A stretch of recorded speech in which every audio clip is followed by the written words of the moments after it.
Across the South Coast, live from Solent University, you're listening to Solent Sports News.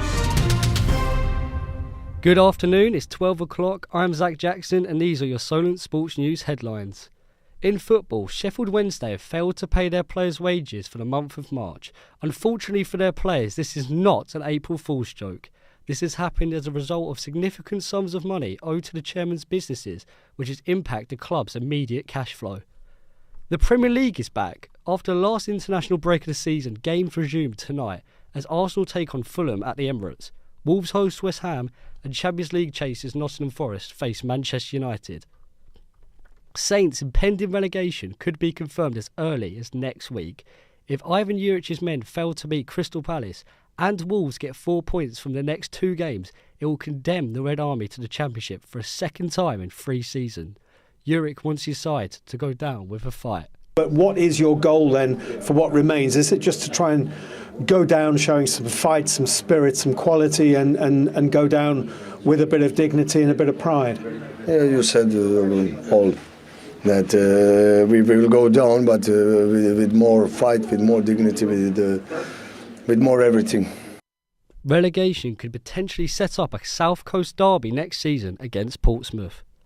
Following complaints from Tottenham fans over transfer policy, Daniel Levy hits back, saying that the club must continue to spend money sustainable in the transfer market. The club's total earnings dropped to $528 million from $549 million in the previous year, with UEFA prize money and match receipts falling sharply. In local football, Solent's African Caribbean Society travel away to Portsmouth as the second leg of the Champions League quarter-final match kicks off at 8 p.m. tonight. Pompey's ACS were defeated 8-4 in the first leg and face a near impossible task of overturning a 4-goal deficit.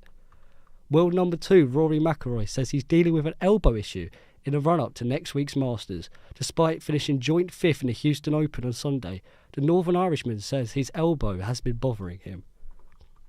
A 3-time Speedway world champion, Ty Woffinden, is in a medically induced coma after a crash in Poland, according to team officials. In a statement, club officials said Woffinden was taken by helicopter to hospital, where he underwent surgery after suffering multiple fractures and an injury to his chest. Ahead of the upcoming cricket season, Hampshire Cricket have drafted in New Zealander Brett Hampton to replace the injured all-rounder Jack Edwards. Hampshire were runners-up in the Division 1 last season and will be hoping to start their title charge in the first match at home against Yorkshire this Friday. Sticking with darts, Gerwyn Price won the 9th Players' Championship of 2025, beating Ian White 8-4 in the final. The Welshman took a 3-1 lead after a 140 checkout and kept his composure for the remainder of the match. That's all from us at this hour. I'll be back at 1 p.m. Right time. The first card of the new MMA organisation, the Global Fight League, has announced their first 2 cards. The cards are filled with UFC legends like Uriah Faber, Renan Barão, Anthony Pettis and Benson Henderson. Both cards will be held in LA at the Shrine Auditorium on the 24th and 25th of May. UK athletics is set to see an 8% decrease in funding despite winning 10 gold medals at the Paris Olympics. Olympic coaches will now only be granted a base wage of £15,000 if their athletes see gold in the 2028 LA Olympics, whilst those who train silver or bronze medalists will receive $7,500.